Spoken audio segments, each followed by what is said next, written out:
epidermis, the outermost layer of the cell in the root is called the epidermis, and this epidermis, it is responsible for the absorption of water and nutrients from the soil. And this epidermis is covered by a thin hair-like structure called the root hairs, and these root hairs increase the surface area for absorption. Okay. Epidermis, it is the outermost layer of the cell in the root, and this epidermis, what is the function of this epidermis?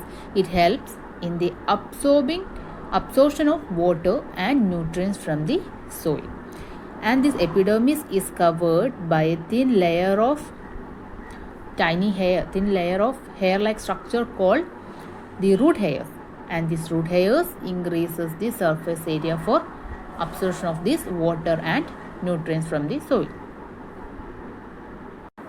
Next layer is the cortex, and the layers of cells in the cortex, they are present just below the epidermis. Okay, so the cortical layer, this layer is present just beneath the epidermis, and it provides support to the root. Okay, it provides support to the root and also helps in the storage of starch and other nutrients. Though this cortical region, it helps in the storage of starch and other nutrients.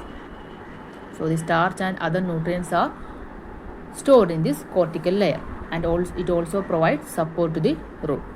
The cortex also facilitates the movement of water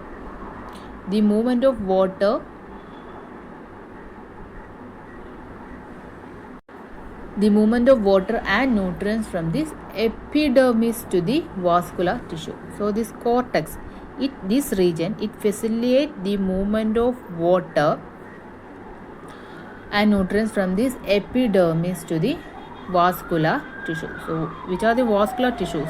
Xylem and phloem. Okay, phloem, it helps in the transport of photosynthetic products, and also xylem, it helps in the transport of water and minerals. Next region is the next tissue is the vascular tissue. So vascular tissue, it is the tissue that is present in the